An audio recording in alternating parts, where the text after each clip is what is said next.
Hey, welcome back to No Hype Beer Reviews. Unless it's your first time, then welcome. Please consider subscribing. If you do, hit the notification bell, get all the updates.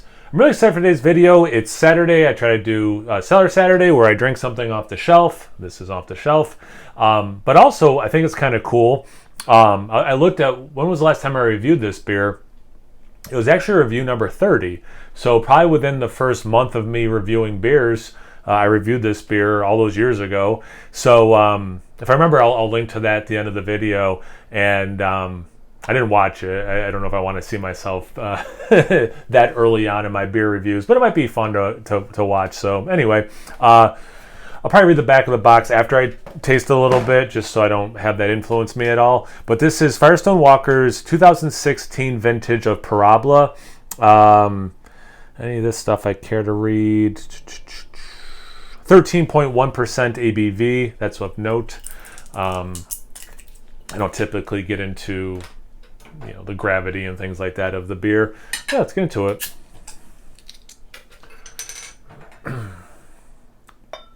This is my last big bottle. I have the 12-ounce bottles from other vintages, so kind of a sad day too. It's my last, big Parabola. Yeah, wow, it smells good already. Okay. It's black, but there is a decent amount of very, very, very dark brown mixed in there. But I mean, it's a black looking beer, just not quite like motor oil. Exactly one finger of this nice mocha, maybe slightly light mocha color. It's compact bubbles, except on the top where they are starting to look a little sudsy. Where it's sticking to the glass, so on camera it probably looks less sudsy, but in the center with a top view, it's starting to. But yeah, I mean, definitely looks like I think this beer looks. Let's get into the aroma.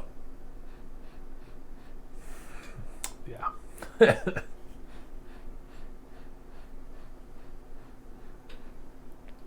Wonderful level of sweetness, and then, not surprisingly, in this beer, that sweetness with everything that's going on with the liquid, sweet coconut, almost like coconut cream, huge caramel, nice barrel, like the bourbon specifically, I'm sorry, the spirit specifically. I actually don't get a lot of the barrel yet. To me, it's a very, very, very, very sweet smelling beer. With that caramel, almost like a sweet molasses cookie kind of a thing.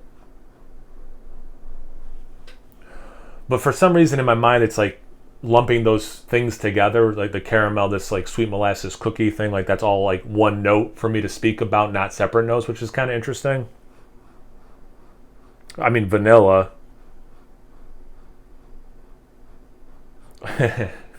Here's a weird tasting note, or a aroma note. Not just vanilla, but almost like vanilla, like a little bit of banana in there, that's odd. There's some nice milk chocolate. This is really interesting. For a beer that is a stout, I'm getting a lot of notes I'll get from the barrel aging part of the show.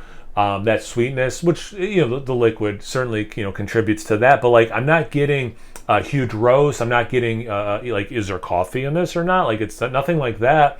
And then even the chocolate is basically just that milk chocolate. I'm not even getting dark chocolate. So it's not a particularly roasty beer, at least in the aroma.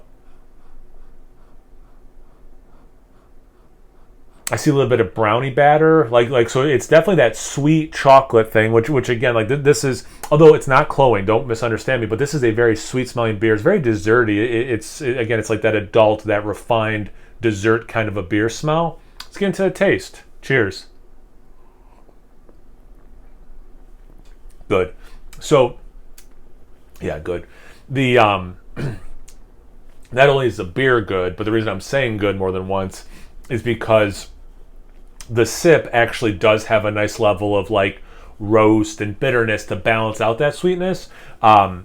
Because based on that aroma, this beer, although the aroma wasn't cloyingly sweet, if there wasn't some real heft to the roast and the bitterness, this might have been a taxing beer to drink the whole bottle in one sitting. I would do it, don't worry.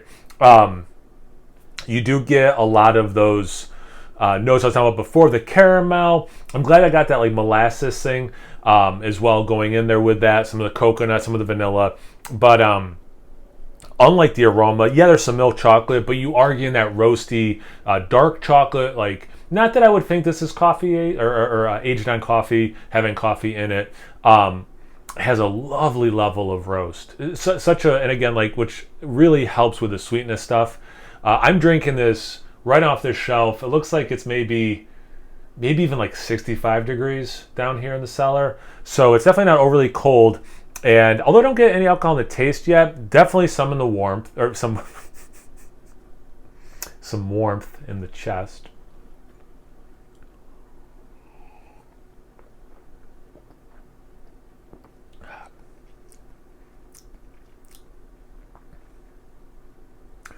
So this makes sense too. The brownie thing with the sweetness and the aroma, in the taste, it's much more like cocoa powder.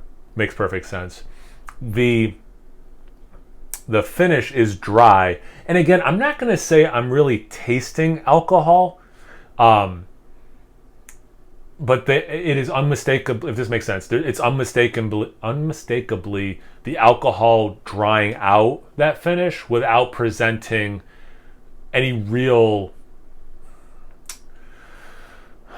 harshness of alcohol, really any taste of the alcohol, but like it's also unmistakably the thing that's there.